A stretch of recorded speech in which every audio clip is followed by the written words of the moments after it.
राष्ट्रीय राजधानी में हवा की गुणवत्ता बहुत खराब गुणवत्ता तक पहुंच गई है। इस बीच राष्ट्रीय राजधानी के सुबह की सैर करने वालों ने कहा कि सांस लेना अब उतना आसान नहीं है जितना गर्मी के महीनों में हुआ करता था। ऐसे में दिल्ली में रहने वाले लोगों ने क्या कहा, आपको सुनवाते हैं। अभी कुछ दिनों में अक्टूबर में स्पेशली बहुत ज्यादा पोल्यूशन बढ़ चुका है। AQI ऑलमोस्ट 400 के आसपास है, इसलिए बिना मास्क के it's not possible to cycle here और do any kind of workout. I think there are multiple reasons. एक तो पराली, दूसरा vehicular emissions and that's it, that's what I think.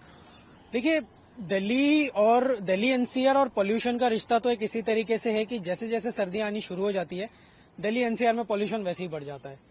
बरसात के टाइम पे पोल्यूशन थोड़ा हद तक कम हो जाता है बिकॉज कांस्टेंट बारिश होती रहती है, तो वो धूल मिट्टी को अपने बूंदों के साथ सोख लेती है।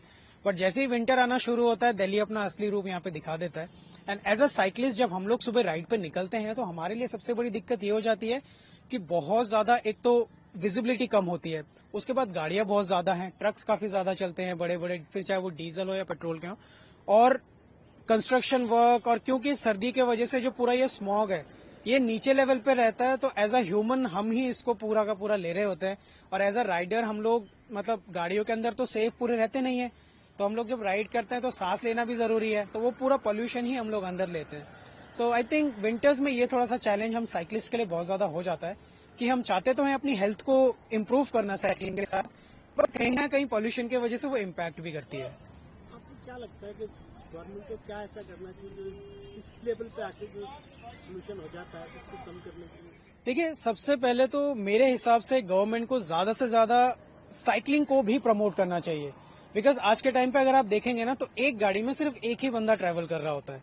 वहीं पर अगर आपको 10 से 15 किलोमीटर ही ट्रैवल करना है अपने ऑफिस वर्क के लिए भी, तो आई थिंक एक बाइसिकल आपके लिए काफी अच्छा मीडियम बन सकता है, बिकॉज ना तो उससे पोल्यूशन होगा, ना उससे एनवायरमेंट पे इतना इम्पैक्ट पड़ता और ना ही ट्रैफिक जाम्स भी होंगे।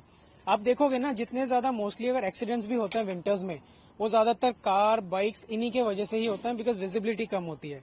तो गवर्नमेंट अगर ये थोड़ा सा स्टेप ले सके कि इलेक्ट्रिक बाइसिकल्स या फिर शायद इलेक्ट्रिक कार्स हो या इलेक्ट्रिक मोटर बाइक्स हो, या मे बी ओवरऑल बाइसिकल को अगर ज्यादा प्रमोट किया जाए इंस्टेड ऑफ पेट्रोल या डीजल व्हीकल्स को, तो काफी हद तक पोल्यूशन को कंट्रोल में लाया जा सकता है इन दिस विंटर सीजन।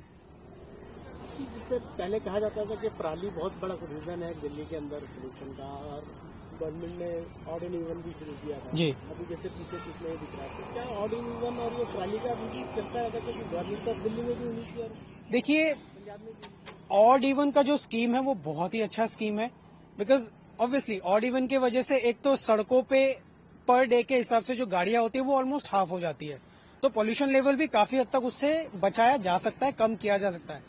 अब रहा सवाल पराली का, देखिए पराली तो ऐसी चीज है कि जो किसान हमारे भाई हैं वो लोग भी कुछ नहीं कर सकते, बिकॉज उनको भी उस तरीके की मदद नहीं मिलती है।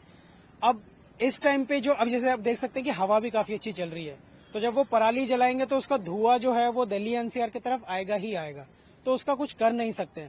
बट यस, अगर वहां की भी गवर्नमेंट अपने किसानों को सपोर्ट कर सके कि वो पराली को ना जला के कुछ उनको ऐसा मेथड दिया जाए, जैसे बीच में किया गया था कि पराली का वो लोग फर्टिलाइजर्स बना रहे थे, तो अगर उसी मीडियम को और ज्यादा लेवल पर अच्छे से किया जाए तो उसका भी स्मॉग नहीं आएगा। But yes, Delhi government and basically central government को भी काफी हद तक काम करना चाहिए ताकि लोगों को एक पोल्यूशन रहित पूरा जो एनवायरनमेंट है वो मिल सके। एग्जाम्पल के लिए मेरे पीछे राष्ट्रपति भवन है और आप यहाँ से खड़े होकर उसको देख भी नहीं सकते हो। जस्ट इमेजिन कि राष्ट्रपति भवन की अगर ये हालत है, जहाँ पे इतने सारे पेड़ पौधे हैं और यहाँ पे रोड भी इतने खुले और गाड़ियां नहीं ज्यादा चलती है, तो पूरे दिल्ली NCR का क्या हाल होगा जहाँ पे सबसे ज्यादा गाड़ियां चलती है और जहाँ पे ऐसा सिक्योरिटी या फिर इतनी ग्रीनरी भी नहीं है। Just imagine. दिल्ली में बढ़ते प्रदूषण को लेकर आप क्या बताना चाहेंगे, हमें कमेंट में बताएं। बाकी देश और दुनिया की खबरों के लिए देखते रहें जनसत्ता।